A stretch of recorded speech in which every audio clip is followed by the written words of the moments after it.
على أمور الدنيا والدين والصلاة والسلام على المبعوث رحمة للعالمين نبينا وحبيبنا وقدوتنا محمد بن عبد الله وعلى آله وصحبه ومن سار على نهجه واهتدى بهديه واستنى بسنته إلى يوم الدين أما بعد.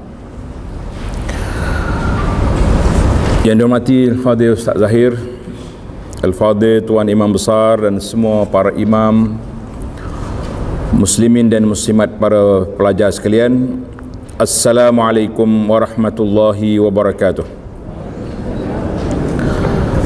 Alhamdulillah, syukur kita kepada Allah Azza wa Jalla kerana pada pagi ini Sabtu 13 hari bulan 8 2022 bersamaan dengan 15 Muharram 1444, kita dapat meneruskan pengajian kita dalam kitab Anak Kunci Syurga. Kitab yang kita baca ni nama dia Anak Kunci Syurga. Dalam bahasa Arab dipanggil Miftahul Jannah, kunci syurga. Alhamdulillah, kitab yang ringkas ini mengandungi maklumat yang diperlukan oleh kita sebagai penuntut ilmu, yang kita kena tahu, yang wajib dipelajari, bermula daripada akidah, kemudian dia pergi kepada solat, puasa, zakat. Dia berhenti setakat tu je. Dia kata kitab haji kita buat lain, haji kita buat hal lain, sebab Tuan Syekh dia ada kitab haji khas. Kita pun insya-Allah kalau nak ngaji bab haji, kita buka kitab haji, insya-Allah. Jadi para jemaah sekalian, para pelajar, pencinta ilmu sekalian, kita akan sambung perbincangan kita di muka surat 176. Tengok kitab 176. 176 yang kitab ni lah, kitab yang disyarah oleh Abu Anas ni. Alhamdulillah, seperti yang saya maklumkan di awal dulu, kitab kita cetakan pertama ni ada beberapa silap cetak. Bagi jemaah yang baru beli kitab, ni baru dapat, cuba tengok di muka surat awal lagi tu, silap cetak yang besar, muka surat dia tulis pendahuluan. Cuba tengok di pendahuluan, muka surat berapa tu, X akhir dua kali tu. Nampak dia muka di pendahuluan tu yang ada kitab. Tengok dia kata ahli sunnah pasti, tu kena pangkah pasti tu, kena tulis tidak. Ahli sunnah tidak akan membangkang sesuatu perkara itu menggunakan dalil akli, bukan hanya dengan perkataan, dan juga bukan dengan perkataan seseorang. Mana kalau nas tu ada, ahli sunnah dia ni, dia berpegang dengan nas, dia tidak akan bangkang perkara yang tersebut. Itu maksud dia. Kena baikilah. Dan ada lagi pembetulan. Alhamdulillah, kita dalam kitab ni dalam cetakan yang baru, versi baru ni, banyaklah dibetulkan kesilapan cetak yang awal. Biasalah atas dunia ni tak ada kitab yang sempurna selain daripada Al-Quranul Karim. Yang lain-lain itu perlu kepada kawalan dan juga perlu kepada murajaah. Dalam bahasa Arab dia panggil murajaah. Dalam bahasa kita kata kawalan ataupun segala perkara yang berkaitan dengan dia lah. Alhamdulillah. Jadi para pelajar sekalian, kita akan masuk dalam bab kita ni, bab muka surat 176, bab solat sunat. Nama dia solat sunat ataupun dia panggil salatut tatawwu'. Tulis ikut bahasa Arab, salatut tatawwu'. Apa makna salatut tatawwu'? Maknanya solat sunat. Mudah ya, salatut tatawwu' tu solat sunat lah. Jadi kita nak solat sunat. Jadi kita belajar ilmu tentang solat sunat. Kita kata alhamdulillah para jemaah sekalian, mudah-mudahan ada manfaatnya untuk menambahkan semangat kita untuk beribadat. Semangat kita untuk beribadat. Apabila kita belajar, di antara doa yang kita belajar yang kita baca pada waktu pagi. Apa doa dia? Ikut sekali. Kita kira berdoa pagi ni. Allahumma inni as'aluka ilman nafi'a wa rizqan tayyiba wa amalan mutaqabbala. Allahumma inni as'aluka ilman nafi'a wa rizqan tayyiba wa amalan mutaqabbala. Ingat dah. Siapa dia ingat lepas kuliah ni boleh ambil hadiah. Hadiahnya ingat doa pada waktu pagi. Jadi doa kita ni mustahak. Besar sangat kedudukan dia, sebab bila kita berdoa, ya Allah berilah kepada aku ilmu yang bermanfaat. Kita minta ilmu yang bermanfaat. Ilmu tak bermanfaat, belajar banyak tak beramal, itu tanda ilmu tak bermanfaat. Kita tak mahu, kita nak ilmu kita bermanfaat. Yang kedua, kita minta Allah Ta'ala anugerahkan kepada kita rizqan tayyibah, rezeki yang baik.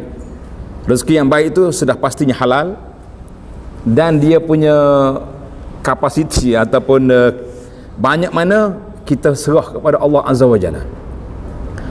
Sebab Tuhan tahu kalau dia beri banyak ni, orang ni tawaduk, dia boleh kontrol diri dia, boleh kawal nafsu dia.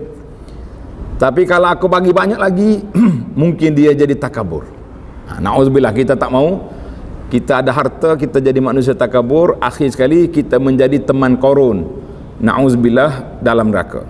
Jadi kita minta. Kemudian yang kita minta yang ketiga, amalan mutaqabbalah. Semua amalan yang kita buat, amalan baik kita ni, kita nak Allah Ta'ala kabulkan. Kalau kita buat banyak-banyak, Tuhan tak kabul, rugi kita. Kita buat amalan dah banyak tapi Tuhan tak kabul, maka kita itu satu kerugian yang cukup besar. Jadi untuk menambahkan kepahaman kita lagi, ada risalah yang dibagi tu, tajuk dia solat sunat. Solat sunat, dalam risalah itu ada huraian secara ringkas, insya-Allah. Baik para pelajar sekalian, muslimin dan juga muslimat, pencinta ilmu sekalian, kita tengok muka surat 176. Tajuk dia sembahyang sunat. Sembahyang sunat ini dalam bahasa Arab dia panggil solatut tatawwu'. Boleh tulis. Solat at-tatawwu'. Maknanya solat yang dibuat secara sukarela. Itu makna tatawwu'. Tatawwu' itu makna apa? Makna sukarela. Sebab apa sukarela? Sebab kita nak buat. Kalau tak buat tak berdosa, tidak ada paksaan. Maknanya itu yang dikatakan perkara yang sunat dalam bab fiqh, dia berbeza dengan yang fardu, yang wajib. Yang wajib siapa dia tak buat berdosa. Buat dapat pahala. Ini istilah yang digunakan. Perkara yang wajib buat dapat pahala, kalau tak buat berdosa. Dosa yang wajib. Yang sunat, buat dapat pahala, tak buat jawab kuat sikit, nak bagi hadiah ni. Alhamdulillah. Ni setengah, kalau dalam kitab fiqh betul lah. Buat dapat pahala, tak buat tak berdosa. Ataupun setengah bahasa, tak buat tak ada apa-apa. Kita kata macam mana? Betul lah tak ada apa-apa dari sudut dosanya. Tapi kita sebagai hamba Allah, solat sunat inilah, amalan sunat inilah yang membezakan di antara kita sesama kita. Tulis dia punya kata-kata, amalan sunat menjadi pembeza di antara kita sesama kita. Kita ni jaga dah solat fardu, tapi solat sunat banyak tak banyak? Saya dengan dia ni kamcing, kata orang tak, rapat sangat-sangat, pergi masjid sama-sama. Tapi yang seorang ni pergi masuk masjid pakai duduk, yang seorang lagi masuk masjid solat sunat, bermula dengan sunat tahiyatul masjid contohnya, ataupun dia panggil sunat qabliyah. Sama tak sama dua orang ni? Tak akan sama. Mana boleh sama? Kalau sama, kita kata tak adil lah.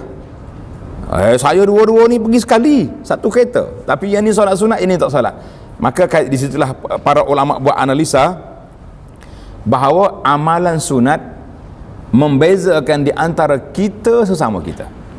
Sekarang ni kita nak naik darjat tinggi ke darjat rendah?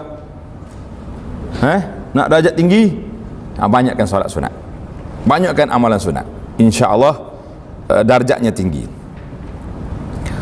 Itu dia panggil solat tatawwu'. Maknanya at-tatawwu' ni bermakna az-ziyadatu ala ma wajaba bihaqqil Islam. Solat sunat yang solat yang kita buat dengan sukarela, suka hati kita yang kita buat, tidak ada paksaan. Kalau tak buat pun tidak dikira berdosa. Itu dia panggil solat amalan yang sunat. Kita kata alhamdulillah. Jadi kita akan buat. Baik para jemaah sekalian, masa kita terhad, tak boleh syarah panjang. Alhamdulillah. Yang pentingnya kita pergi kepada kategori solat sunat. Anwa'u salawati tatawwu'. Solat sunat itu ada dua kategori.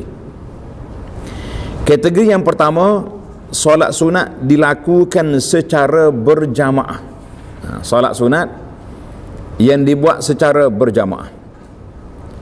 Solat sunat secara berjamaah. Yang kedua, solat sunat tidak berjamaah. Jadi kita kena ambil lah. Apa dia solat sunat yang disunatkan berjamaah? Yang pertama, tengok dalam kitab kita ni, dia panggil solat 2 hari raya. Solat 2 hari raya ni kita berjamaah, bahkan dituntut berjamaah. Bahkan semua orang Islam diminta supaya menghadiri salatul Aid. Salatul Aid. Cuma tempat kita sekarang ni tak jadi satu fenomena. Yang pergi solat hari rayanya siapa dia? Orang-orang yang boleh solat je. Sedangkan Nabi SAW menganjurkan solat hari raya ni di mana? Di tanah lapang. Sebab apa? Sebab Nabi kata bawa semua, hatta al-huyyat, wanita haid pun bawa juga, supaya dia dapat menghadiri majlis ilmu, dia dapat menghadiri perhimpunan orang ramai. Maka kita mengatakan itu satu nikmat. Yang kedua, solat 2 gerhana. Tambahlah nombor 2 tu, gerhana bulan dan matahari. Ini dalam bahasa kita mengaji kitab ni dia panggil dhabit. Dhabit tak makna apa?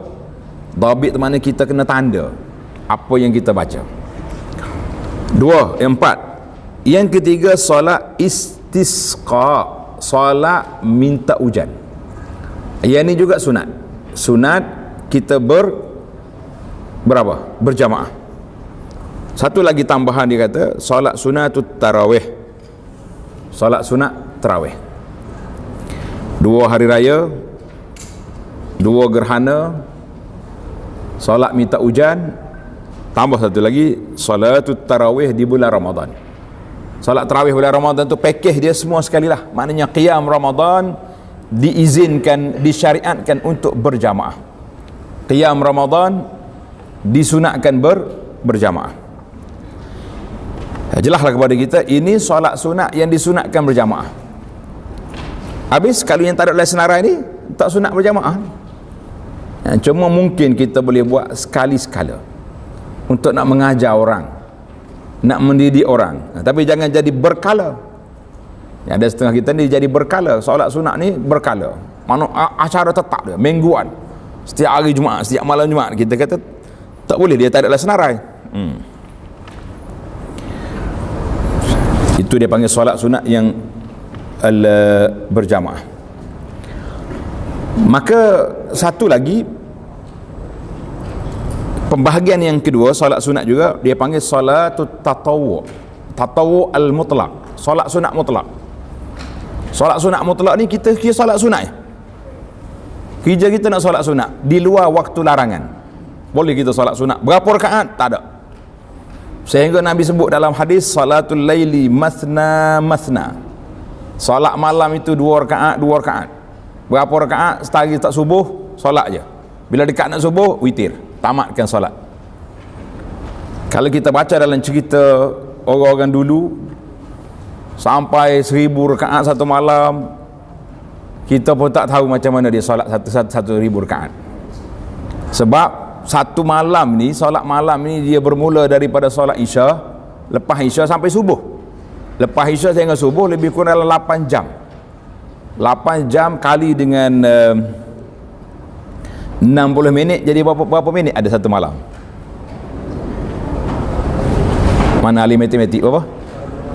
440 minit.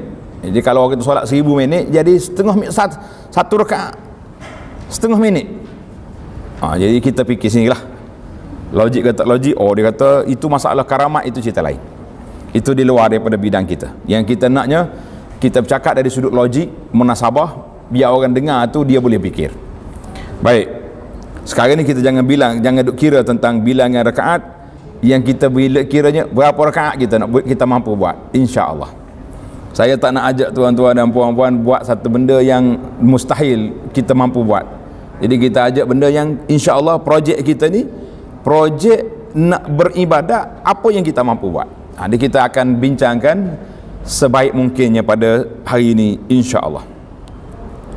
Itu dia panggil sunat mutlak. Maka bebas. Dan ada solat sunat yang muqayyad. Boleh, yang muqayyad. Mana solat sunat yang terikat dengan waktu, terikat dengan bilangan rakaat, terikat dengan dia punya cara, maka itu ada satu dia panggil solat muqayyad. Seperti kita panggil solat sunat qabliyah, ba'diyah. Dia panggil solat sunat rawatib. Solat sunat qabliyah, ba'diyah. Jadi solat sunat qabliyah, ba'diyah ini terikat, ada rakaat dia, dan ada cara, ada waktu dia, maka alhamdulillah.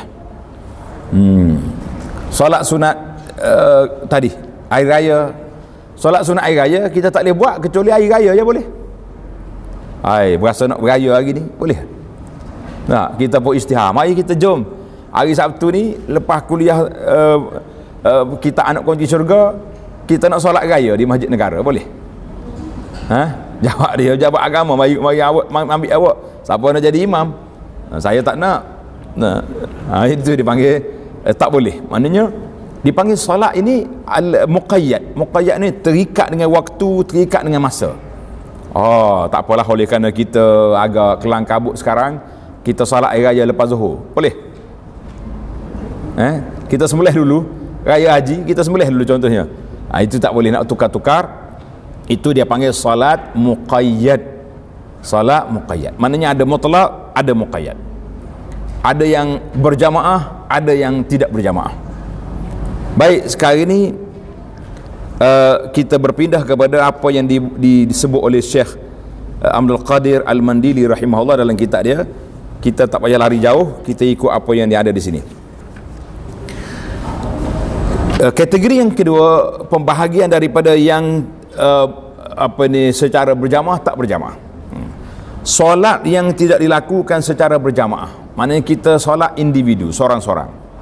Itu dia panggil solat seorang-seorang. Tuan Syekh kita rahimahullahu ta'ala, dia mulakan dengan solat ar-ratibah. Dia panggil solat sunat rawatib. Apa dia makna rawatib? Tanda. Hari ni semua tulis baik-baik, sebab hadiah banyak ni. Kita memang takut tak habis hadiah ni. Solat sunat rawatib, tulis definisi dia. Tengok di buku cetakan baru ni, dia ada catatan kan, ada kosong tu, itu memang untuk menulis. Dia kata ar-rawatib, solat sunat rawatib ini iaitulah solat-solat sunat kana Rasulullah salat yusalliha. Nabi kita lakukan dia, dan dia jaga solat sunat ni. Nabi tak tinggal. Au yuraghib, ataupun Nabi kita galakkan dengan pahala-pahala yang begitu besar, pahala-pahala pulangan yang begitu besar, sehingga Al-Faqih Abu Anah menamakan solat ini dengan projek mega mampu milik. Hari ni kita nak projek mega ke tak mau? Nak? InsyaAllah. Kalau setakat angguk saja tak jadi, kena test tengok cukup rakaat, cukup bilangan ke tidak. Yuraghib, mana Nabi kita salat menggalakkannya bersama dengan solat fardu. Qabliyah tu makna sebelum, ba'diyah makna selepas. Kita kena ingatlah, dia panggil qabliyah, ba'diyah, sebelum dan selepas. Jadi kita pun akan terikat dengan amalan yang kita buat ni, insya-Allah. Jangan malah lah, insya-Allah. Sekarang ni kalau orang tanya kita, apa gak makna solat rawatib? Siapa dia boleh jawab? Sila. Lagi tu hafal lama dah tu hari ni hak dalam kuliah kita ni tadi kita sebut. Boleh tambah tak? Siapa boleh tambah?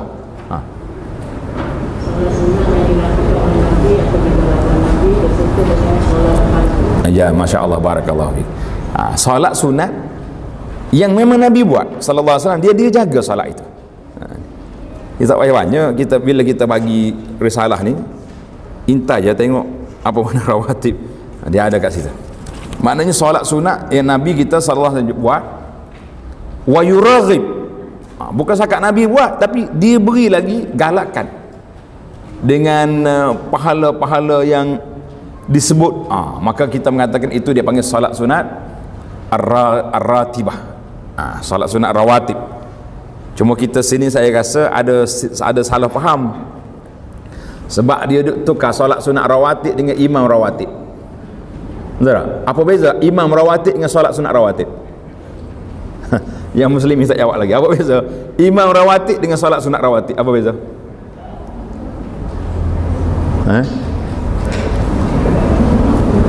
Dia kata solat rawatib itu imam rawatib lah. Itu imam rawatib, maknanya bahasa Melayu. Bahasa Melayu ni banyak dia guna rawatib. Imam rawatib ni maksudnya imam yang tetap. Tapi kita sini imam rawatib ni imam yang ditambah oleh masjid, yang rasmi oleh jabat agama, itu imam rasmi, imam besar. Tak apa, itu istilah yang diguna pakai, jangan duk pertikai. Seperti solat sunat rawatib, tengok kita yang dituntut dilakukan sebanyak 10 rakaat, ambah sikit, letak garisan di bawah, atau 12 rakaat. 10 atau 12 rakaat. Ini kerana Rasulullah sallallahu alaihi wasallam mengamalkannya. Ini jawapan sudah ada di situ. Sebab apa nama rawatib? Kerana Nabi kita menggalakkan dan Nabi kita beramal. Kalau tertinggal, contohnya ada masyakkah, sibuk sangat, baginda Nabi sallallahu alaihi wasallam qada lepas pada itu. Nanti kita cerita bila sampai di masa dia. Contoh yang dibuat di sini untuk 10 rakaat, jadual 10 rakaat. Jadual 10 rakaat, 2 rakaat dilakukan sebelum solat subuh. 2 rakaat dilakukan sebelum solat subuh. Semalam tak silap saya, ada seorang pelajar, dia telefon, dia kata, ustaz, dia dengar ada orang kata, saya tak tahu siapa dia kata, dia tak bagi tahu, kita pun tak nak tanya. Dia kata solat sunat fajar ni dibuat sebelum subuh, sebelum azan subuh. Kata salah tu. Tulis waktu solat sunat fajar sebelum solat subuh, selepas masuk waktu. Sebab itu di tempat kita ni subuh lama sikit kan, ada 15 minit, ditunggu 15 minit. Kalau di Mekah setengah jam, sebab dia nak bagi peluang orang solat sunat tu, sayang kepada solat sunat. Baik, yang kedua, 2 rakaat dilakukan sebelum zuhur, letak seteruk, atau 4 boleh. 2 ada 4. 2 ni mengikut riwayat Ibnu Umar, 4 rakaat mengikut riwayat Sayyidah Ummu Habibah. Ummu Habibah ni isteri Nabi, anak kepada Abu Sufyan. 2 rakaat dilakukan selepas solat zuhur. Berapa dah tu? 8. 2 rakaat dilakukan selepas solat maghrib, dan 2 rakaat dilakukan selepas solat isyak. Berarti setakat tu ya, selepas solat isyak. Dan solat witir selepasnya itu patut duduk di bawah, duduk di kawasan, sebab solat witir tu lain. Solat witir tu letak seteruk situ, dan solat witir selepasnya itu cerita lain. Yang kita nak sekarang ni solat sunat qabliyah ba'diyah. 10 rakaat paling minimanya, yang cantiknya 12. Yang cantiknya 12. Ini berdasarkan hadis Ibnu Umar radhiyallahu anhuma. Tengok hadis Ibnu Umar di muka surat 178 itu. Berdasarkan hadis daripada Ibnu Umar radhiyallahu anhuma, qala, Ibnu Umar kata apa? hafiztu minan nabiyyi sallallahu alaihi wasallam 10 raka'atin. Hafiztu, aku menjaga, aku ingat, aku hafal daripada Nabi sallallahu alaihi wasallam 10 rakaat. Daripada Nabi berapa rakaat? 10 rakaat. Maka dia buat pecahan. Raka'ataini qabla zuhri, 2 sebelum zuhur. Wa raka'ataini ba'daha, 2 selepasnya. Wa raka'ataini ba'dal maghrib fi baitihi, 2 rakaat lepas maghrib di rumah dia.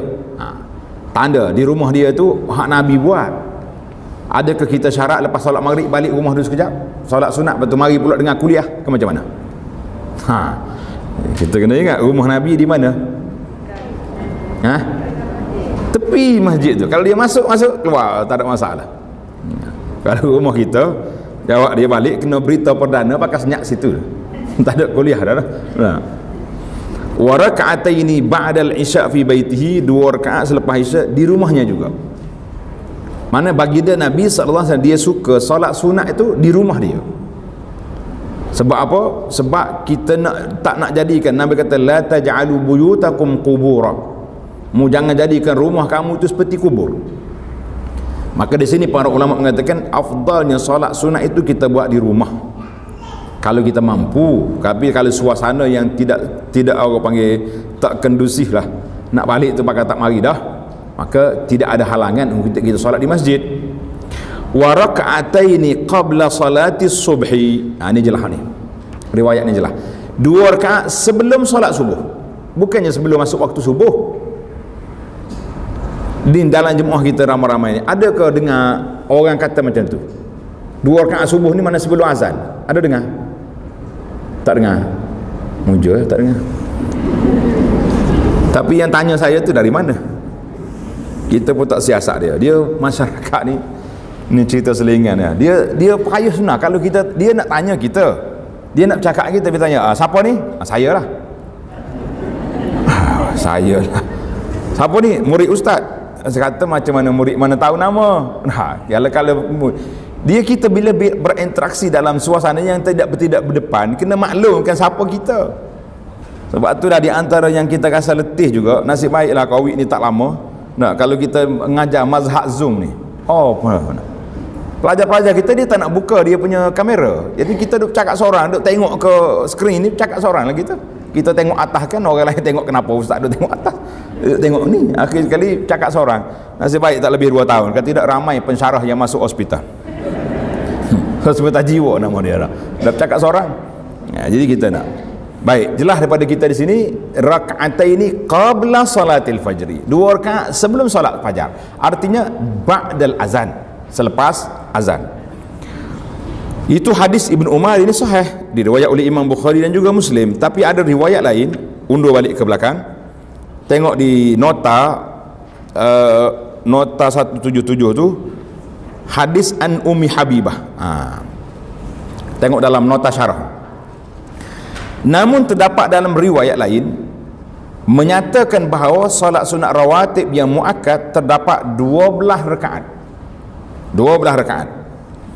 Ditambah 2 rakaat sebelum zuhur, ini menjadikan 4 rakaat kesemuanya sebelum zuhur. Berdasarkan hadis yang diriwayat oleh Ummu Habibah, tulis nama dia Ramlah binti Abi Sufyan. Siapa dia kenal Abu Sufyan ni? Siapa dia Abu Sufyan?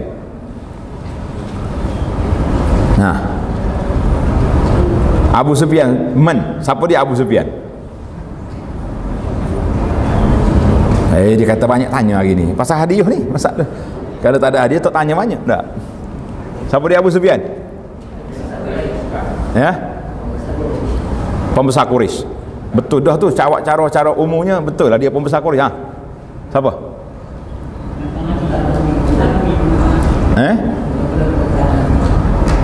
Menentang Nabi 20 tahun. Kemudian masuk Islam bazar pembukaan Mekah. Lagi? Nak satu lagi fakta. Siapa? Orang lain lah pula banyak nembuk ke tak? Siapa lagi ni Alik ni? Ya. Ha.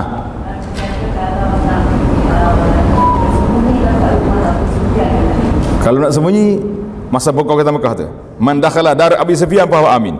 Betul. Jawapan dia betul belaka ini. Tapi ha.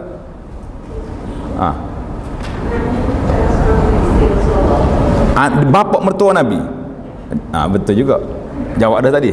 Tapi hak ni bad damage lah, dia kata anak dia isteri Nabi. Yang ni bapa dia mertua Nabi. Betul mana? Siapa yang layak terima hadiah? Itu dia cerita. Jadi dua-dua tu layak, alhamdulillah. Baik. Sebab apa saya tekankan cerita Ummu Habibah ni? Satu, nak suruh fokus supaya para muslimin dan muslimat fokuskan kepada hadis ni dan kenali tuan dia. Ummu Habibah ni masuk Islam sebelum ayah dia masuk Islam. Dia jadi isteri Nabi, ayah dia kafir. Maknanya orang yang sangat kuat perjuangan berpegang dengan ajaran Islam. Ummu Habibah kata, tengok dalam hadis, qala sami'tu Rasulullah sallallahu alaihi wasallam, aku dengar Rasulullah bersabda, ma min 'abdin muslimin yusalli lillahi kulla yawmin 12 rak'atan tatawwu'an ghaira faridah. Detail hadis ni. Tidak ada mana-mana seorang hamba Allah Ta'ala yang muslim, termasuk muslimah lah, yang melakukan salat lillah, kerana Allah Ta'ala, pada setiap hari 12 rakaat tatawu'an ghaira faridah, 12 rakaat sunat bukan fardu. Itu saya kata detail hadis ni. Apa yang dia dapat? Illa banallahu lahu baitan fil jannah, nascaya Allah Ta'ala akan bina sebuah mahligai dalam syurga. Atau dalam riwayat kata illa bunya lahu baitun. Ini bahasa Arab. Kalau kata bunya baitun fil jannah, maka dibina baginya sebuah rumah dalam syurga. Allahu Akbar. Jadi kita jelaslah kepada kita siapa dia. Ummu Habibah kata siapa dia jaga 12 rakaat ini, dia dapat sebuah mahligai dalam syurga. Jadi betul lah saya rasa. Coba tengok dalam risalah kita tu, Abu Anas letak satu nama dia, Projek Mega Mampu Milik. Tepat ke tak tepat? Mahligai baitun fil jannah, rumah dalam syurga. Bukan rumah kita. Kalau kita boleh rumah banglo atas dunia pun tak sebesar. Nabi kata apa dalam hadis, penyangkut baju dalam syurga pun tak sama dengan harga dunia yang ada sekarang. Ini satu rumah yang lengkap, alhamdulillah. Kata di Ummu Habibah, fama barihtu usallihinna ba'du. Dia kata selepas daripada itu aku tak pernah tinggal lagi selepas daripada ini. Tulis tambahan terjemahan ni. Ummu Habibah kata lepas pada aku dengar hadis ni tak pernah aku tinggal, kecuali waktu dia uzur. Itu lainlah, uzur syar'i. Itu kita kena ada khilaf lah situ. Jangan pula salah faham. Dia tahu dia pakat solat lah, tak kalah. Menariknya riwayat ini daripada rawi yang kedua daripada Ummu Habibah, nama dia Ambasah, adik dia. Dia kata apa? Tak pernah aku tinggal semenjak aku dengar hadis ni daripada Ummu Habibah. Rawi yang keempat juga berkata tak pernah aku tinggal hadis ini semenjak aku dengar daripada Ambasah. Rawi yang ketiga. Yang keempat pun sama juga. Boleh tak boleh hari ni kita cuba kata? Tak. InsyaAllah kata kami tidak akan tinggal 12 rakaat ini semenjak kita belajar hadis ni di Masjid Negara. Boleh? Tak derah tu. Kena aku janji hari ni. MOU dia panggil. Aku janji ke apa istilah ahli motivasi ni. Kita sendirilah kata insya-Allah aku tak akan tinggal hadis ni semenjak aku belajar hadis ni daripada Ummu Habibah radhiyallahu anha. Sebab Ummu Habibah cerita sendiri. Dia kata tak pernah aku tinggal semenjak aku dengar daripada Nabi. Mak adik dia pula kata tak pernah aku tinggal semenjak daripada aku dengar daripada Ummu Habibah. Mari rawi yang ketiga, tak pernah aku tinggal. Pak riwayat semua mengatakan tak pernah aku tinggal semenjak aku dengar daripada hadis ni. Kita kata itulah para ulama zaman dulu, ulama salafus salih, bagaimana mereka apabila menerima riwayat-riwayat tentang amalan yang dibuat oleh Nabi sallallahu alaihi wasallam, semuanya membuat aku janji tak mau tinggal. Alhamdulillah. Nak dengar lagi cerita ke nak habis kitab? Dia kata kita tak boleh sambung lagi bulan depan tak? InsyaAllah. Kalau tak dengar cerita payah. Kau nak dengar? Nabi SAW pernah ajar kepada Sayyidina Ali dengan Fatimah zikir belum tidur. Nabi kata apa? Baca subhanallah berapa kali? 3 kali. Alhamdulillah 3. Allahu Akbar 34. 3 lepas solat 34 kali. Ali kata apa? Tak pernah aku tinggal semenjak aku dapat ijazah daripada Nabi SAW bacaan ini. Orang attack Ali, provokasi dia panggil soalan provokasi. Dia kata, Ali wala lailatas siffin.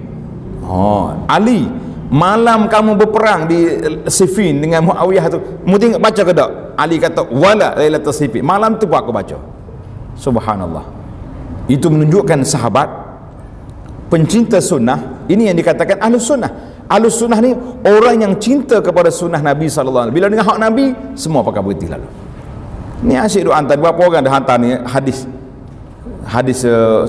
dia panggil hadis sayang ke isteri. Ada tengok tak? Dapat ke hadis ni? Nak dengar ke tak? Nak dengar tapi jangan tulis.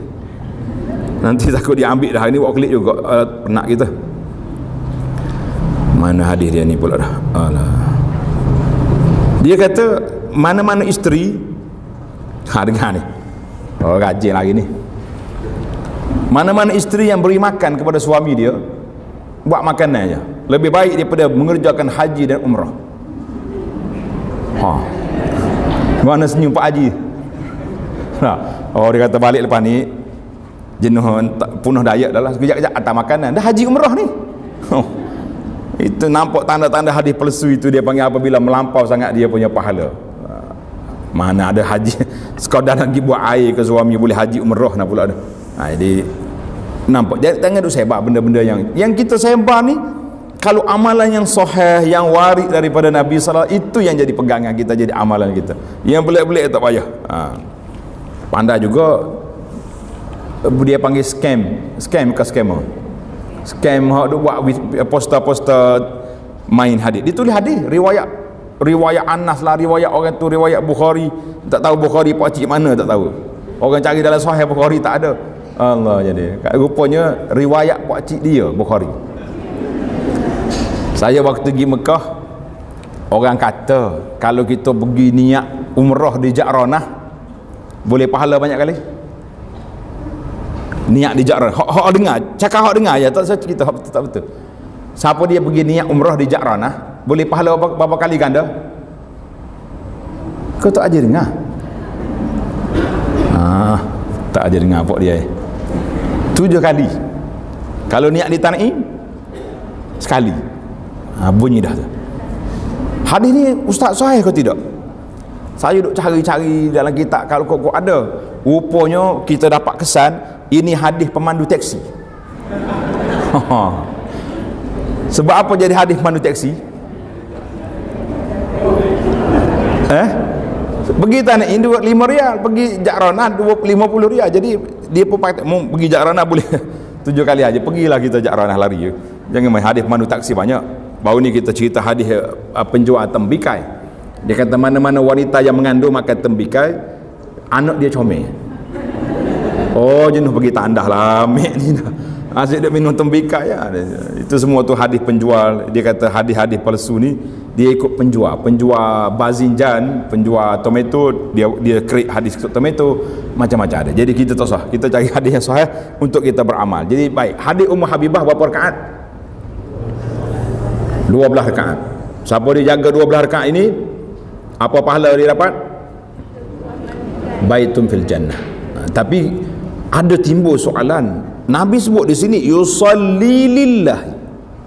Solat kerana Allah. Sekarang ni kita kerana Allah ke kerana baitun fil jannah? Kontra di sini ayat. Macam mana kita nak jawab ni kalau orang attack kita balik? Dia kata awak solat nak syurga, nak baitun fil jannah ke lillahi ta'ala? Macam mana nak jawab? Lillahi ta'ala. Syurga nak juga?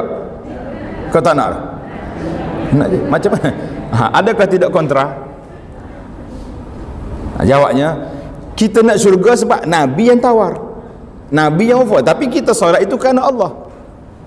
Tapi kalau orang lain yang offer, orang yang tak ada authority, tidak authority dalam ni, kita tak boleh pakai, tak boleh terima.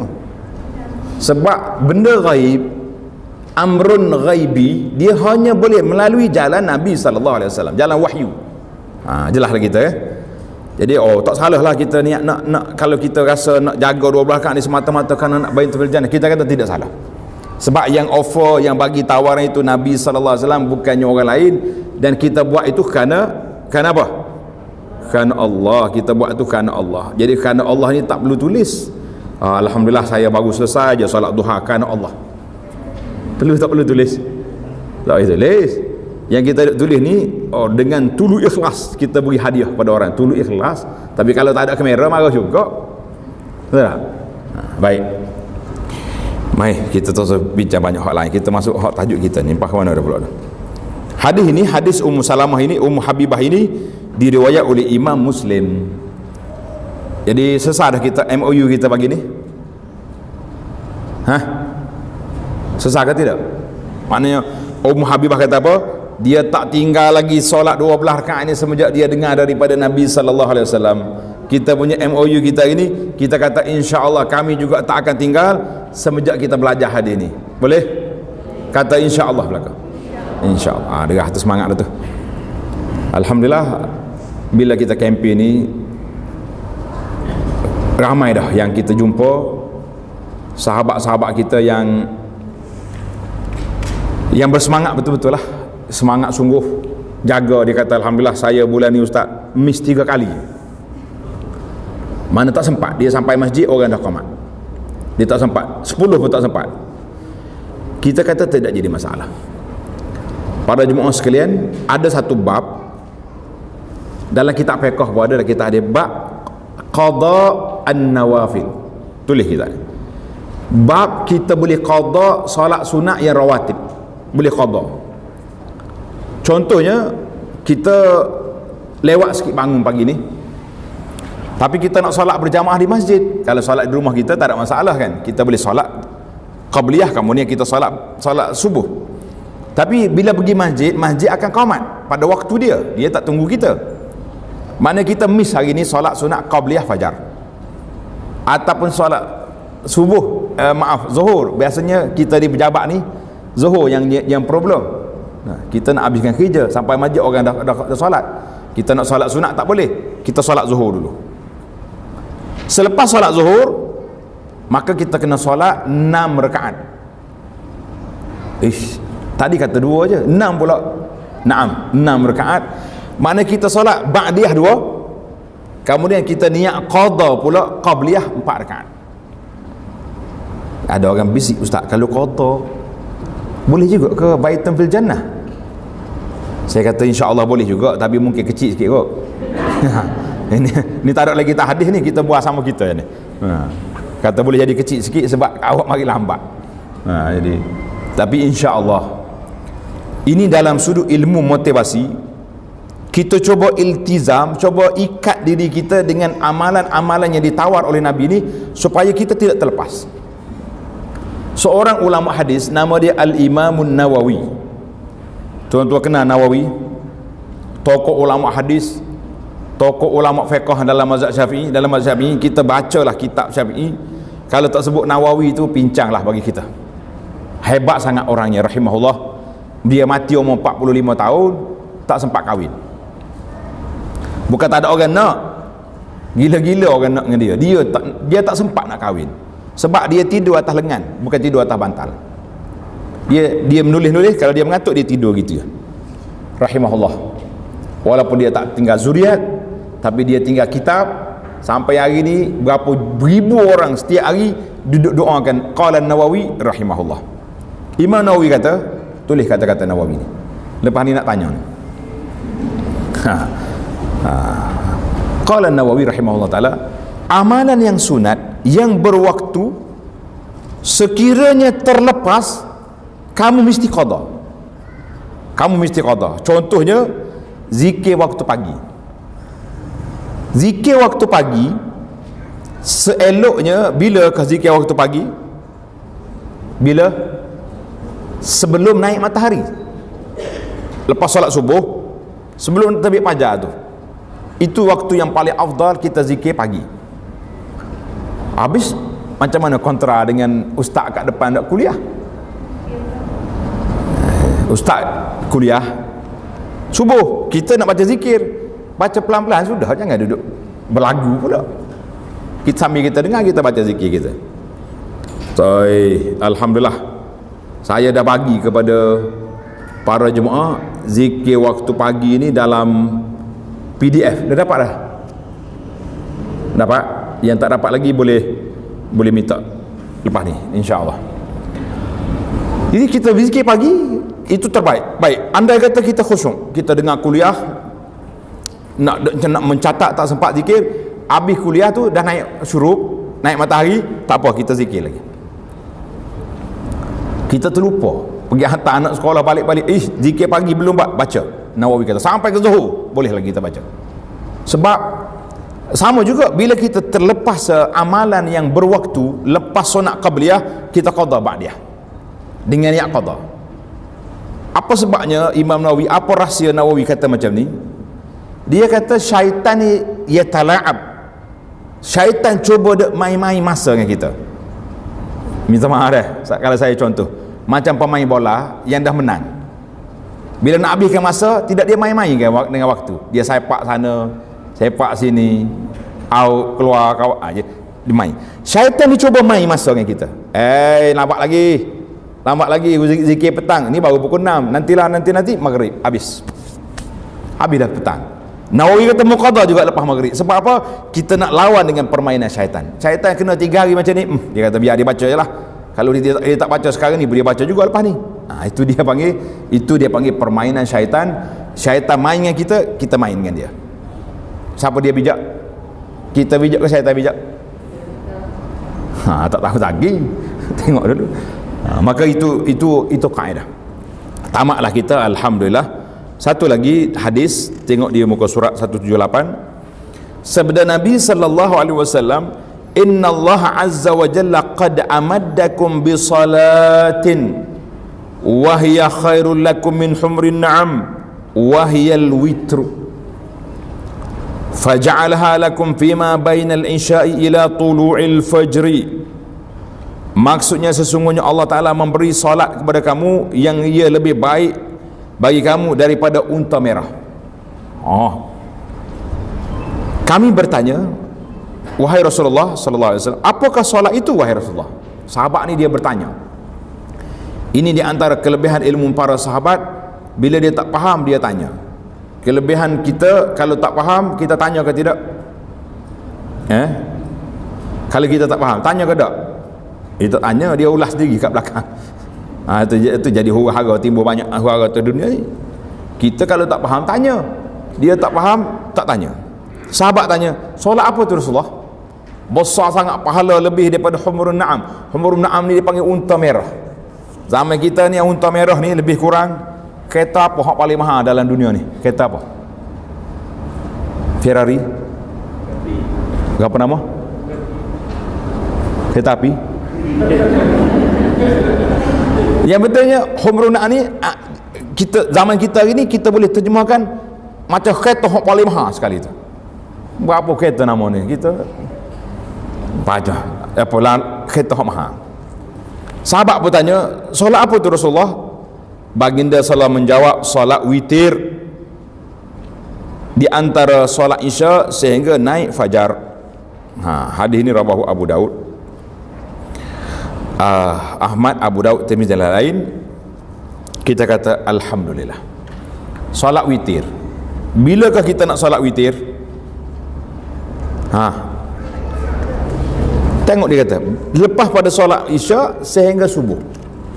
Tadi kita dah kira, lepas solat isya hingga subuh berapa jam? Berapa jam ada? Berapa tadi? 8 jam 400 minit. Ini kita rasa kadang-kadang perlu muhasabah. Allah beri peluang kepada kita 8 jam nak solat 3 rakaat.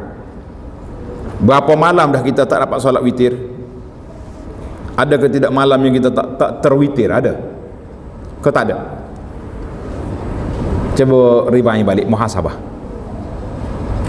Kerana itu solat witir ini, tanda ni pelajar, solat witir ini masa dia panjang. Masa dia panjang. Masa dia bermula daripada selepas solat Isya. Mana kita solat Isya, kemudian kita solat ba'diyah Isya dulu. Lepas tu bermulanya waktu witir.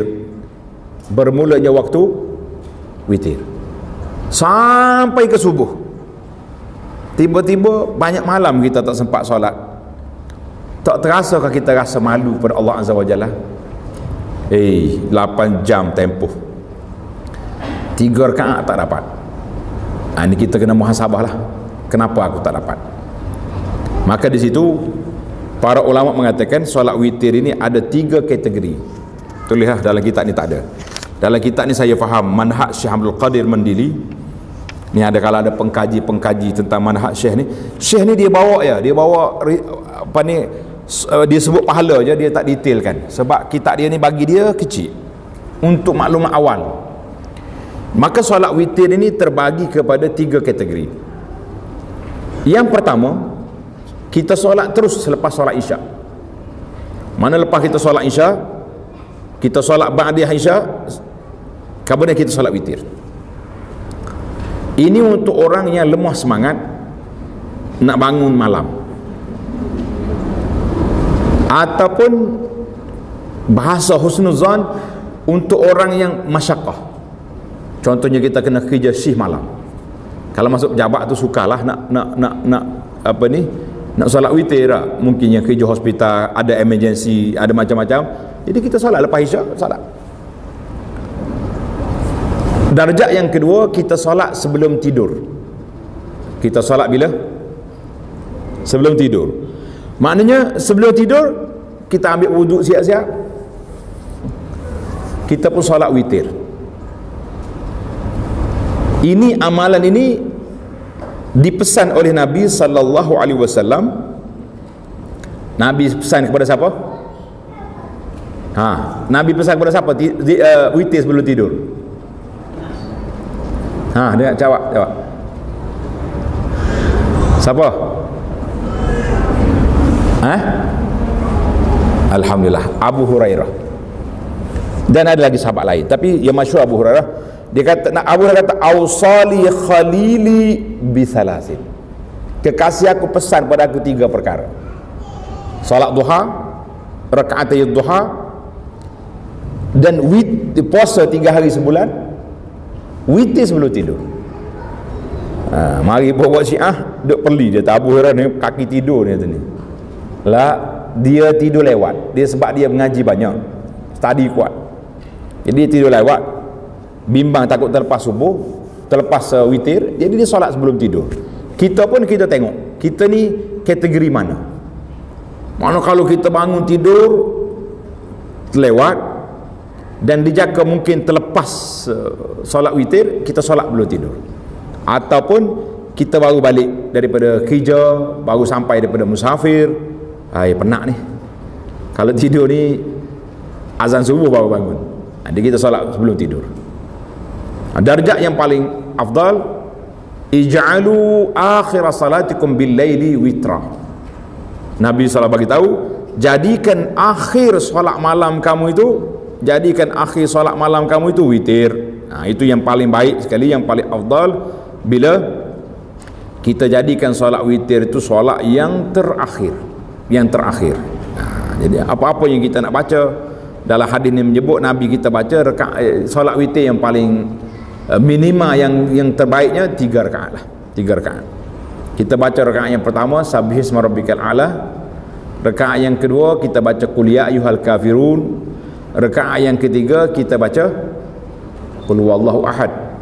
Ataupun ada riwayat dalam Tirmizi menyebut Qul huwallahu ahad dan muawwizataini, dan 2 lagi, 2 qul lagi, Qul a'udzu birabbil falaq, Qul a'udzu birabbin nas. Mana ada riwayat boleh baca 3-3. Jadi kalau kita rasa Sabbihisma rabbikal a'la tak ingat, tukar ya, baca Alif Alam Nashrah contohnya. Baca apa saja surah yang kita boleh baca, kita bacalah Alhamdulillah, cara pelaksanaan solat witir terbagi pada dua. Satu, kita buat dua dulu, ataupun kita nak solat 11 rakaat contohnya, dua, kemudian baru witir 1 rakaat, boleh? Ataupun kita kembar terus 3, boleh?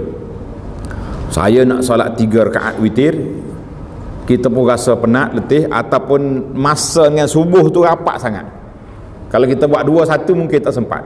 Tapi kalau kita buat 2 terus, 3 terus mungkin sempat, buat 3. Tapi tidak ada tasyahud awal. Nah, Nabi kita pesan, mu jangan samakan witir tu dengan maghrib. La tusabbihu bil maghrib. Mana jangan sama dengan maghrib. Kalau maghrib kita ada apa? Ada tasyahud awal kan. Jadi witir dia tak ada tasyahud awal. Jadi kita buat rakaat yang pertama Sabbihis, rakaat yang kedua kuliah, rakaat yang ketiga qul huwallahu ahad, baru kita tasyahud akhir. Satu tasyahud je.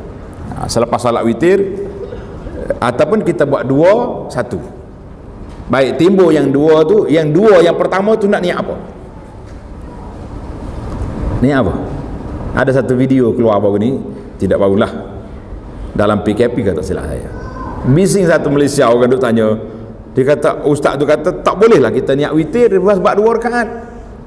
Jadi setelah kita semak dalam kitab fiqh, ulama fiqh kata semua solat witir itu niat witir, walaupun yang 2 rakaat. Nabi kata salatul laili masna tu, yang 2 rakaat tu semuanya dia panggil solat witir. Maknanya package dia tu package witir. Jadi kita boleh niat witir.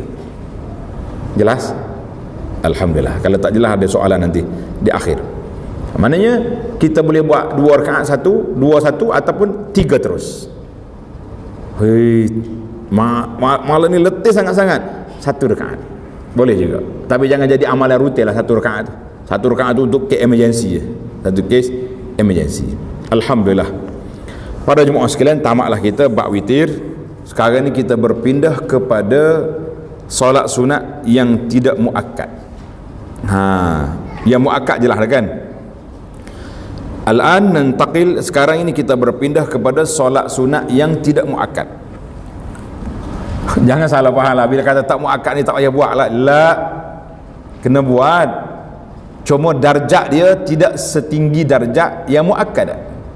Yang muakkad tadi sampai peringkat kalau terlepas Nabi kita qada. Jadi yang ni digalakkan buat. Apa dia? Yang pertama, ditambah 2 rakaat sebelum fardu zuhur.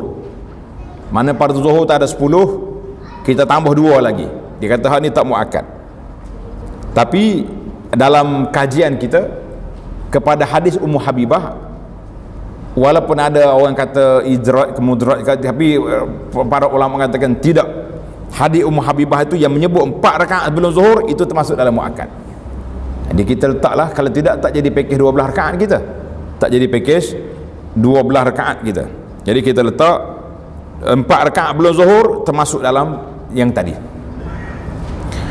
Ditambah lagi 2 rakaat selepas zuhur. Lepas zuhur pun jadi 4 juga. 2 muakkad, 2 tak muakkad.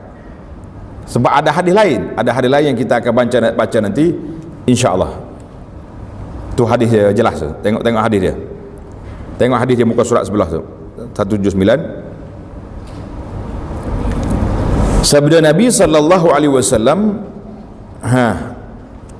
man hafaza ala 4 raka'atin qabla az-zuhri wa 4 ba'daha haramahu Allahu 'ala an-nar. Sesiapa yang memelihara, menjaga, yakni melakukan solat 4 rakaat sebelum zuhur. Belum zuhur 4 rakaat. Dan 4 rakaat selepasnya, nescaya Allah akan mengharamkan neraka ke atasnya. Hadis ni rawahu Tirmizi wa sahahu, dengan sanad yang sahih. Dan orang lain pun, riwayat pengkaji lain pun kata sahih, alhamdulillah. Jelas kepada kita 4 sanad, 4 rakaat sebelum zuhur dan 4 rakaat selepas zuhur. Lepas ni kena tambahlah sikit, jangan tak tambah kan? Jangan tak rugi kita. 4 rakaat belum zuhur, 4 rakaat lepas zuhur. Boleh buat ke tak boleh buat? Kena boleh buat. insya-Allah.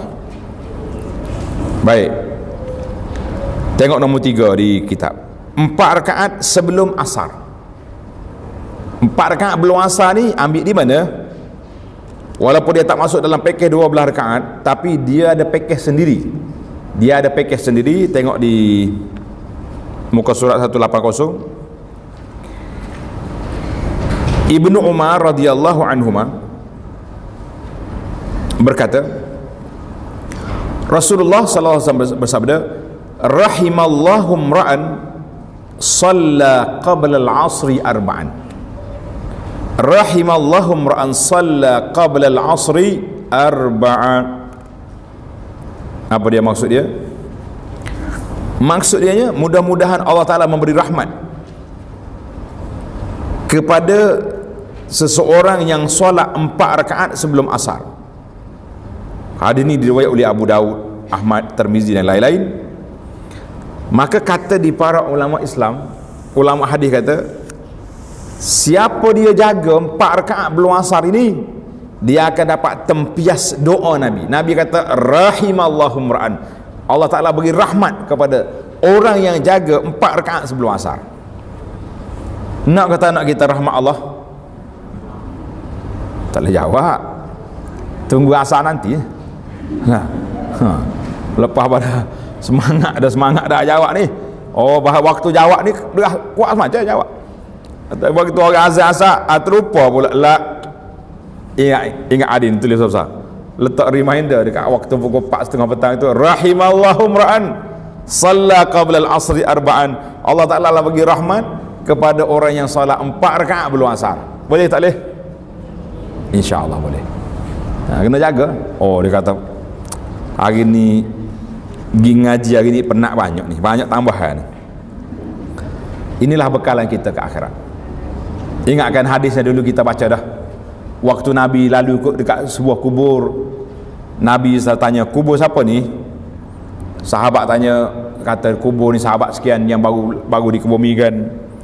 Nabi kata, bagi orang dalam kubur ni bercita-cita rakaatain, 2 rakaat yang ringkas yang kamu solat itu lebih dia suka daripada dunia yang kamu miliki sekarang. Berapa nilai 2 rakaat bagi ahli kubur? 2 rakaat solat sunat bagi orang duduk dalam kubur berapa nilai? Lebih mahal daripada harga dunia yang kita milik sekarang. Kita duduk atas kubur ni, kita tak kata apa, kita tak terasa lagi. Bila masuk dalam kubur kita akan menyesal, ya Rabbi, aku belajar hadis, kelebihan tu, kelebihan ni, semua tu hadis tu dicatat, ditulis, tapi tidak dibuat. Menyesal kita masa tu. Sesalan yang tidak berguna, sesalan yang tidak berfaedah. Rahimallahu imra'an. Tulis besar-besar hadis ni. Ambil besar gambar dia letak kat dinding. Rahimallahu imra'an shalla qabla al-'asri arba'an. Kata di para ulama hadis, hadis ini menjadi motivasi besar. Siapa yang nak masuk dalam doa Nabi ni, jaga 4 rakaat qabla al-'asri, insya-Allah kata. Mari kita pergi lagi. Nombor 4, 2 rakaat yang ringan sebelum solat maghrib. Ada hadis lain Nabi kita sebut, siapa dia nak solat maghrib, siapa dia nak solat baina kulli azani salah, di antara ni tengok hadis dia. Dan hadis direkod oleh Bukhari Muslim, baina kulli azanaini salatun, antara setiap azan dengan iqamat ada solat sunat. Maknanya ada solat sunat yang spesifik dia, seperti solat fajar yang pahala dia begitu besar. Nabi sebut dalam pahala yang begitu besar solat sunat fajar. Dan ada solat sunat yang tidak disebut, contohnya solat sunat qabla al-maghrib. Nabi kata liman sya' sallu qabla al-maghrib. Nabi kata solatlah sebelum solat maghrib, solatlah liman sya'. Nabi kata bagi orang yang nak. Maknanya dia tidak tekan sangat, mesti buat. Tapi Nabi kata liman sya', bagi orang nak. Dia termasuk dalam solat yang umum. Nabi kata baina kulli azanaini salatun, di antara azan dengan iqamah itu solat. Di antara azan dan iqamah ada berapa? Ada solat. Alhamdulillah, sesalah kita. Satu lagi, yang kelima, 2 rakaat sebelum solat fardu isya. 2 rakaat sebelum solat fardu isya. Tamaklah kita solat sunat yang tidak muakkad, rawatib yang ghair muakkad. Solat sunat rawatib yang tidak muakkad ada sebelum zuhur tambah, lepas zuhur, sebelum asar, sebelum maghrib, sebelum isya. Alhamdulillah. Timbul soalan yang kita terjawab soalan itu sekarang insya-Allah. Apa dia soalan? Hari Jumaat macam mana? Ni banyak yang ditanya dah. Bagi kita orang muslimin, muslimat, dia tak ada masalah, dia tak boleh solat Jumaat. Ke masjid negara solat Jumaat muslimat. Ada sini. Saya jarang. Kita solat kapur kita tak solat sini. Tanya muslimat ni, ketua muslimat dia, solat Jumaat tak di masjid negara? Orang muslimat tak solat, penuh dengan orang luar, orang lelaki-lelaki. Baik, jadi muslimat tak ada masalah. Siapa muslimat nak solat Jumaat, mari ke masjid di pondok saya ada muslimat. Sebab tu kalau tengok khutbah kita muslimin dan muslimat, ada orang tanya cuek, ustaz ni muslimin muslimat macam kata ada sungguh belah tu ramai. Kita ruang muslimat tu kita tak buka, kita beri dia solat Jumaat sebagaimana mereka solat Jumaat di Mekah, di Madinah kan orang muslimat solat, kita solat juga insya-Allah. Baik, hari Jumaat macam mana mau jawab? Timbul soalan hari Jumaat. Tengok dalam kitab kita ni kata, dalam bahasa Arab mudahnya, al-jum'atu kaz-zuhri. Ulama fiqh ni dia buat analisa sepatah. Al-jum'atu kaz-zuhri. Hari Jumaat macam zuhur. Di sinilah di Malaysia ni. Solat sunat sebelum fardu Jumaat sama seperti solat sunat sebelum fardu zuhur. Timbul lagi soalan, zaman Nabi macam mana? Ini menarik ni. Kita nak buka secara. Zaman Nabi SAW tidak ada solat sunat qabliyah Jumaat. Sebab apa? Sebab dia azan satu kali. Azan dia sekali je. Bila Nabi SAW masuk waktu zuhur, Nabi kita naik mimbar, dia azan. Lepas pada azan, khutbah. Tak ada waktu nak solat. Kecuali orang baru masuk masjid. Macam kisah seorang sahabat nama dia Sulaik Sim Lam Ya Kaf. Sulaik dengan Kaf Al-Ghatafani radhiyallahu anhu. Dia masuk masjid, dia duduk depan Nabi. Nabi kata, "Qum, bangun Sulaik, salat dulu 2 rakaat ringkas, baru duduk." Itu Nabi nak ajar adab masuk masjid mesti solat. Maknanya kalau kita pergi hari Jumaat, orang duduk khutbah, kita kena solat juga. Tapi jangan solat depan mimbar tu imam tu. Awak mari lambat solat kat tepi-tepi lah dulu, baru masuk tengah. Kecuali kita detail lah, dah buka pintu dah ni. Kecuali kita masuk azan, kan Malaysia ni azan 2 kali. Zaman Nabi azan sekali, maka tak ada lah solat qabliyah tu. Nak qabliyah macam mana lagi, tak ada masa. Dia qabliyah ni selepas azan, sebelum solat fardu. Sekarang ni kita azan dah masuk waktu, Nabi dah atas mimbar, tidak ada. Kalau orang kata tak ada zaman Nabi solat qabliyah Jumaat, kita kata sadaqah, benar. Jadi zaman kita ni ada 2 azan. Dan tempat kita kalau di Mekah, azan pertama masuk waktu tak masuk waktu. Kita nak tanya Pak Haji baru balik ni. Dia pergi awal masjid ni, masuk waktu ke tak perlu masuk waktu azan pertama? Belum lagi. Cuma hari Jumaat dia tak ada waktu larangan. Di Mekah kau di sini kan tak ada waktu larangan. Kita boleh je solat sunat. Kan dalam hadis Nabi sebut sallallahu alaihi wasallam sebut man ghassala wa ghatasala. Siapa dia mandi dan dia mandikan orang, wa bakkara wa betakara, pergi awal ke masjid, wadana minal imam, pergi duduk dekat dengan imam, jangan duduk ujung-ujung. Kamu dia fasalla, dia solat sebanyak mana je dia nak, sehinggalah imam naik mimbar. Mana hari Jumaat tidak ada larangan. Tapi adakah dia nama solat qabliyah? Jawabnya payahlah sikit, sebab dia qabliyah ni kena azan. Tapi oleh kerana di Malaysia uruh kita sini, azan yang pertama dah masuk waktu. Di antara azan dengan naik mimbar, dengan imam naik mimbar tu lama, ada masa. Kalau di masjid di kampung-kampung bukan sekadar ada masa, lebih masa, sebab imam tu macam-macam iklan pula dia baca. Tuan-tuan diminta jaga lembu masing-masing. Ni saya imam kampung ni jangan, orang duduk bandar ni jangan duduk khayal macam-macam pula dah. Jaga lembu lah, jaga macam-macam dia punya iklan. Sedangkan kalau nak kira waktu tu bukan waktu iklan, waktu tu waktu untuk orang nak khutbah. Khutbah penting. Tapi dah jadi cerita dia lah. Maknanya masa tu ada. Jadi kita nak solat 4 rakaat tu tadi boleh je, tidak jadi halangan. Karena itu dalam kitab fiqh kata al-jum'atu kaz-zuhri. Bagi anaknya ulama fiqh dia tengok kepada uruf dia, semasa dia tak tengok hak zaman Nabi, betul tak ada. Kalau orang nafikan zaman Nabi tak ada qabliyah jemaah, kita kata sadaq, benar. Tapi dari sudut sejarahnya sudah keadaan itu sudah berubah. Jadi kita masuk dalam solat umum di antara 2 azan, di antara sebelum zuhur, jadi kita boleh solat. Selesailah masalah kita di sini, alhamdulillah. Baik para jemaah sekalian, kita berpindah kepada muka surat 180. Waktu sembahyang sunat rawatib masuk sebelum sembahyang fardu. Ini jelaslah ya, terjawab di sini. Waktu solat sunat rawatib bermula bila? Bermula apabila masuk waktu sebelum sembahyang fardu. Waktu solat sunat rawatib sebelum solat fardu qabliyah adalah setelah masuknya waktu solat fardu dan sebelum melakukan solat sunat fardu. Maknanya dah masuk waktu, azan dah. Baik, kalau orang tak azan macam mana? Contohnya kita kata di taman kita ni muazzin dia mari lambat. Nah, kita yang tak pergi masjid lah, bagi muslimat lah yang tak pergi masjid ni, dah masuk waktu dah, tengok dia punya takwim, penanda masuk waktu, dah masuk waktu, azan belum lagi, boleh tak boleh kita salat? Jawabnya boleh dah lah. Ya, walaupun belum azan, sebab masuk waktu dah dia tu.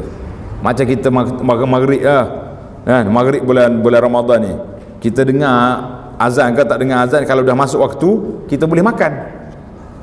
Tapi dari sudut psikologinya kita tak akan makan kecuali azan dulu.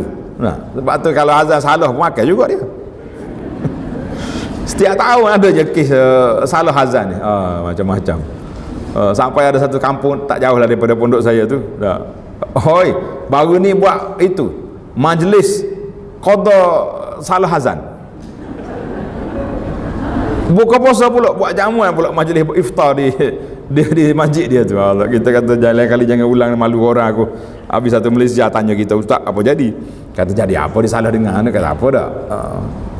Tapi jangan masjid negara, udahlah malu orang. Baik, manakala waktu solat sunat rawatib, waktu solat sunat rawatib selepas solat fardu ba'diyah adalah ini ba'di. Dia mudah ya bahasa Arab ni, qablu ba'du. Qablu tu mana sebelum, ba'du selepas. Belajar ke Arab sikit-sikit. Manakala waktu solat sunat rawatib selepas fardu adalah selepas mendirikan solat fardu tersebut. Lebih lagi kita solat dia, bolehlah. Dan berakhir waktu kedua-duanya adalah dengan berakhirnya waktu solat fardu. Tamaklah. Maknanya kalau kita solat ba'diyah zuhur dan asar, habislah waktu dia. Habis kalau aku tak sempat tadi, saya tak sempat solat tadi, macam mana? Jawabnya boleh di apa? Boleh diqada. Ingatlah, sekali lepas pada ni kita, maknanya kita tak kerugian lah.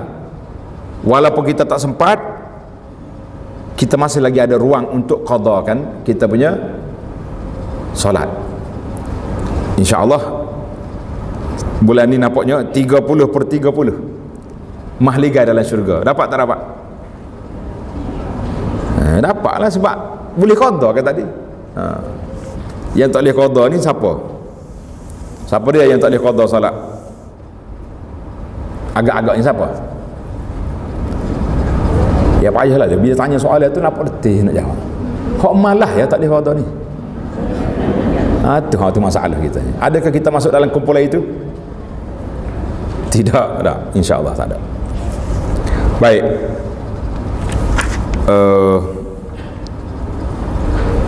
Solat sunat rawatib yang lebih afdal adalah solat sunat witir. Jadi tuan syekh kita ni solat witir dia masuk dalam rawatib sebab dia termasuk dalam sunat muakkad yang kuat. Nabi kita solat tak tinggal solat witir ni walaupun dalam musafir. Berdasarkan hadis daripada Ibnu Umar yang sudah disebut tadi, dia kata apa? Solat witir dilakukan paling kurang adalah sebanyak 1 rakaat. Dia ulang balik sini. Solat witir paling kurang 1 rakaat dan paling banyak adalah 11 rakaat. Berdasarkan hadis yang direkod oleh Abu Daud dengan sanad yang sahih, man ahabba an yutira bi khamsin falyaf'al. Siapa dia nak solat witir 5 rakaat, buat. Wa man ahabba an yutira bi thalathin falyaf'al. Siapa dia nak buat 3, buat. Wa man ahabba an yutira bi wahidatin falyaf'al. Siapa dia nak solat 1 rakaat, boleh. Mana Nabi kita bagi pilihan. Jadi tadi kita sebut solat witir tadi berapa jenis? Yang kategori yang pertama, kita solat witir 1 rakaat ataupun 2 dan 1, 4 dan 1, boleh. Ataupun direct 3 rakaat, 5 rakaat, 7 rakaat. Cuma saya bimbang 1 je, takut tak habis sampai subuh. Aku ni 5 ke 6, tambah lagi. Akhir kali ulama berkat orang subuh dia duduk main 5 ke 7 lagi, 6 ke 7 ni dah. Jadi kalau rasa banyak gangguan waswah tu, kita ambil yang selamatnya lah. Jangan duduk cari pasal lah, ya? InsyaAllah. Hadis lain Nabi kata apa? Ad-Daruqutni merekodkan sebuah hadis, utiru bi khamsin aw sab'in aw tis'in aw 11. Kamu naklah witir 5, 7, 9, 11. Kita kena ingatlah dia punya nama dia solat witir tu, angka dia mesti ganjil. Angka dia mesti ganjil. Kalau kita buat 2, 2, 2, yang ke sebelah tu mesti witir. Jelas daripada kita ni. Yang ke sebelah tu mesti 1. Tamaklah kita solat witir, kita ambil satu lagi solat. Masa kita masih ada sedikit lagi. Kalau ada soalan boleh tanya lepas ni, insya-Allah. Solat sunat duha. Solat sunat duha. Solat sunat duha dilakukan sekurang-kurangnya sebanyak 2 rakaat. Paling kurang. Yang lebih afdal sebanyak 8 rakaat. Boleh tambah sikit lagi. Paling banyak dia berapa? 12 rakaat. Itu dia panggil solat duha. Tapi dah yang afdalnya 8. Kalau kita ambil tengah-tengah pun comel dah. 4 rakaat setiap pagi. Boleh ke tak boleh? InsyaAllah. Saya 8 ustaz. Jangan kurang. Jangan pula lepas dengar ceramah jadi turun pula. Yang dah 8 tu maintain. Ni kita nak up yang baru ni, yang duk main 2 ini. 2 ataupun yang jarang-jarang ni, nak supaya istiqamah. Boleh ke tak boleh? InsyaAllah. Hari ni kita buat satu format sehingga boleh berduha setiap pagi, insya-Allah. Nak ke tak nak? Naklah ke? Itu menunjukkan semangatnya kita beribadat, insya-Allah. Itu ada tanda kebaikan yang besar dalam jiwa kita ni.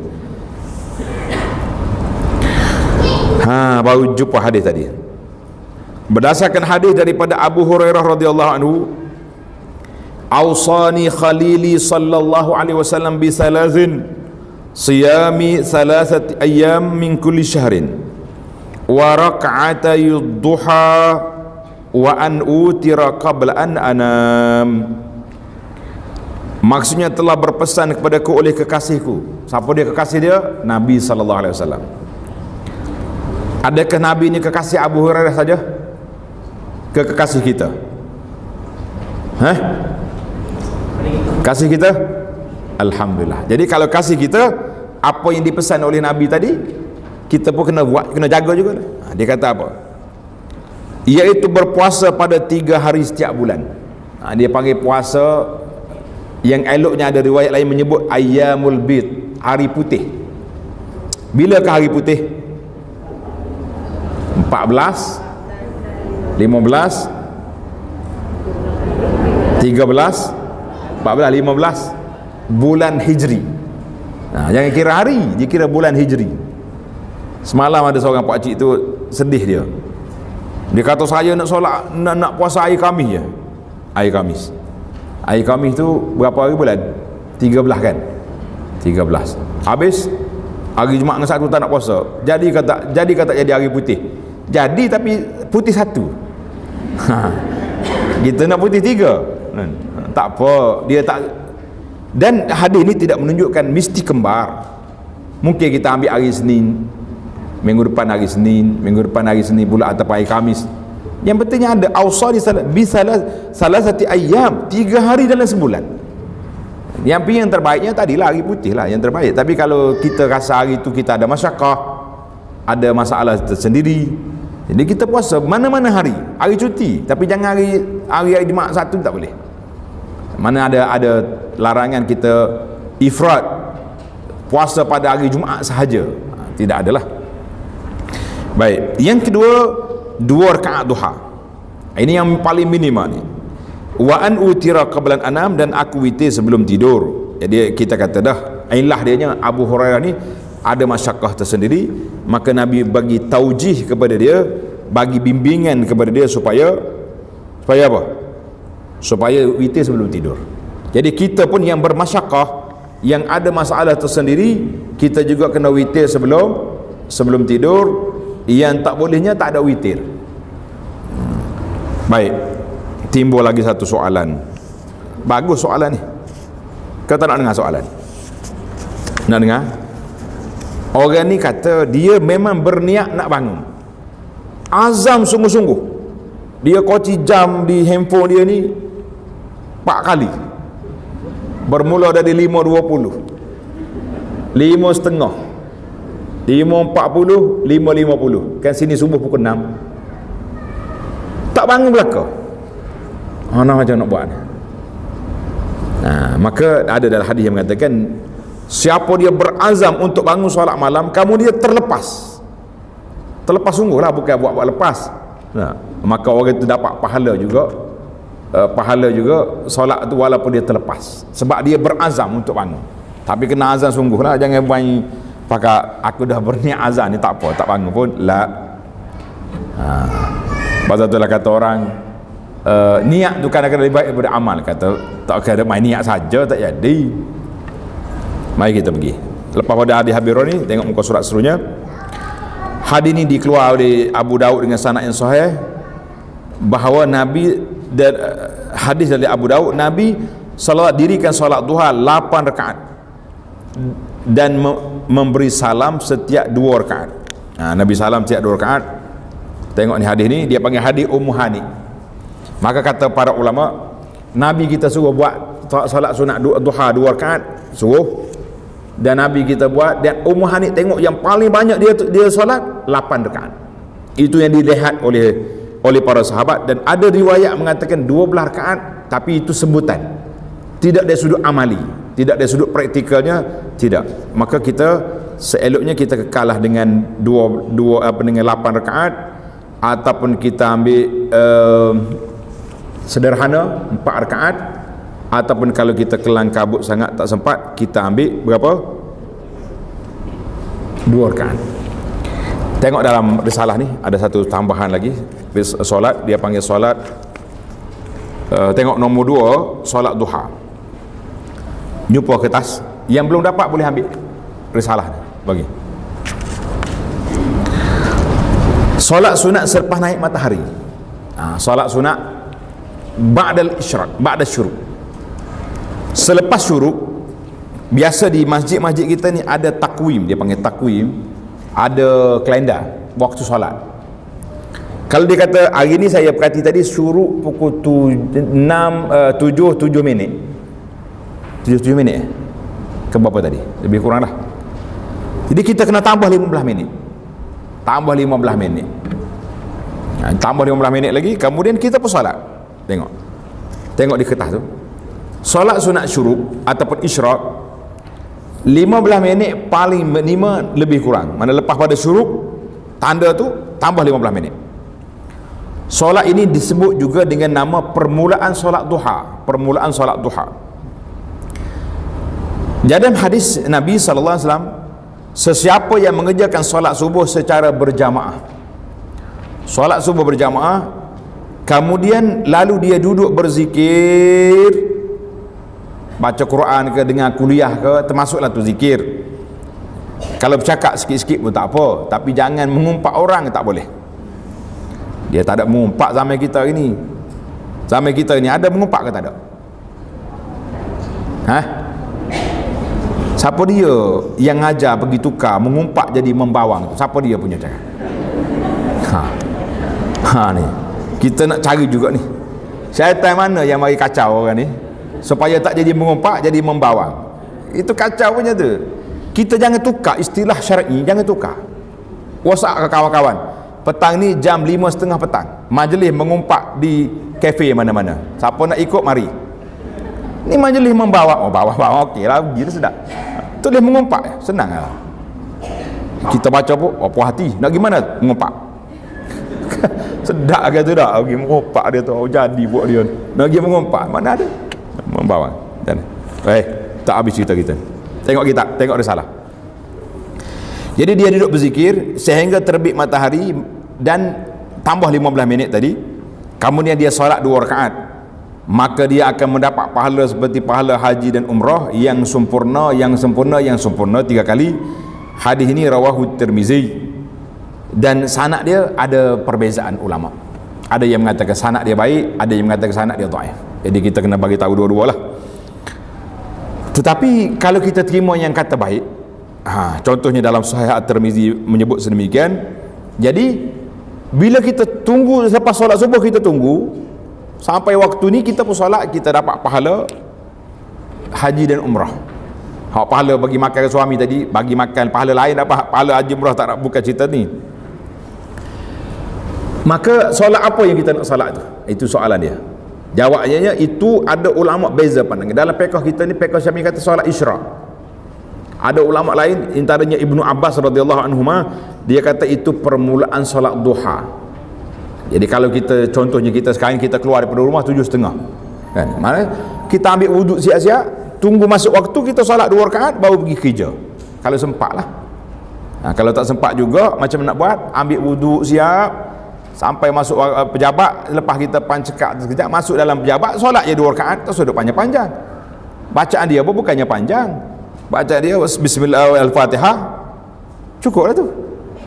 Kalau nak tambah lagi, baca kuliah, baca Qul huwallah, sudah memadai. Bolehlah dapat salat duha setiap hari insya-Allah. Manakala sama ada kita solat belum turun rumah, ataupun solat bila sampai di pejabat, lepas pada tu jangan pula waktu orang ramai berdiri di depan pejabat angkat tulisan rehat solat duha. La. Kamu waktu masuk pejabat itu bukan lagi hak kita, waktu itu waktu untuk orang ramai. Kecuali orang tak ada, kita pejabat kita ni pejabat relax nama dia, tak ada orang mari. Jadi bolehlah kita nak solat, tak ada beribadat waktu kerja, tapi boleh kita celah, nak pergi tandah boleh. Macam mana kita buat. Jadi insya-Allah dengan format ni, tuan-tuan dan puan-puan mampu untuk solat duha setiap hari insya-Allah. Baik. Jadi waktu itu waktu duha, waktu yang terbaik, tapi waktu yang paling afdal, tanda waktu duha yang paling afdal, kata Nabi sallallahu alaihi wasallam dalam hadis, salatul awabin hina tarmadul fisal. Salatul awabin hina tarmadul fisal. Solat orang yang baik-baik. Awabi itu maknanya orang yang banyak beribadat kepada Allah Azza wa Jalla ketika panahnya kaki unta. Anak unta panah, dia bangun dah, cari teduh. Mana dalam pukul 9, pukul 10 pagi, tak usah kira udara Malaysia ni sampai pukul 12 pun tak panas-panas kalau kena hari hujan. Tapi kita ambil format yang asal. Di Kuala Kerai dekat dengan rumah saya tu, baru dia buka zone baru, ada unta seekor kat situ. Saya, budak-budak kita pergi tengok, dia kata unta apa abah masuk dalam seluk, duduk kata unta Melayu tu, bukan unta Arab. Cerita unta pula dah semalam lah, kita sudah mula unta. Jadi para jemaah sekalian, solat duha yang afdal waktu panasnya anak unta, artinya dalam pukul 9, pukul 10, itu waktu terbaik bagi kita yang tak ada masyaqqah, yang tidak ada terikat dengan waktu pejabat, yang tak ada terikat, itulah waktu solat. Kenapa Nabi namakan salatul awabin, solat orang yang baik-baik? Kenapa dia letak di situ? Sebab waktu tu waktu orang sibuk. orang sibuk dengan pejabatnya, dengan pasar paginya, dengan macam-macam pasar borongnya, tiba-tiba ada hamba Allah Ta'ala yang mampu untuk sujud pada Allah di saat kesibukan manusia. Itulah manusia yang terbaik. Mudah-mudahan kita termasuk di kalangan al-awabin, orang yang banyak mengingati Allah Azza wa Jalla. Baik, tamatlah kita dalam bab duha. Sekarang ni kita berpindah kepada solat sunat yang terakhir yang mampu kita bincang pada saat ini, iaitulah solat sunat tahiyatul masjid. Solat sunat tahiyatul masjid ini penting. Solat sunat tahiyatul masjid dilakukan bagi mereka yang masuk ke dalam masjid dan didirikan sebanyak 2 rakaat dengan 1 salam. Solat tahiyatul masjid 2 rakaat aja. Saya nak buat 4, tak ada, 2 yang ada. Hadis yang dikeluarkan oleh Imam Bukhari Muslim, qala sallallahu alaihi wasallam, idza dakhala ahadukumul masjida fala yajlis hatta yusalli rak'atain. Apabila kamu masuk ke dalam masjid, maka jangan kamu duduk sebelum solat 2 rakaat. Ini arahan. Maka di sini timbul soalan. Bilakah secara spesifiknya tahiyatul masjid? Jawab dia apabila kita masuk waktu larangan. Waktu larangan. Lepas solat subuh, selepas solat asar, maka kita masuk, kita niat tahiyatul masjid. Sebab solat tahiyatul masjid dia panggil solat bersebab. Solat bersebab. Sebab dia apa? Apa dia sebab? Masuk masjid. Ilah dia masuk masjid, maka tidak ada larangan. Baik. Sekarang ni saya masuk masjid pukul 10 pagi. Pukul 10 pagi ni waktu apa? Waktu duha. Saya nak solat tahiyatul masjid ke nak solat duha? Khilaf dah lah tu. Bunyi berdengung dah. Jawab. Angkat tangan jawab. Hadiah berjalan. Cepat. Tahiyatul masjid.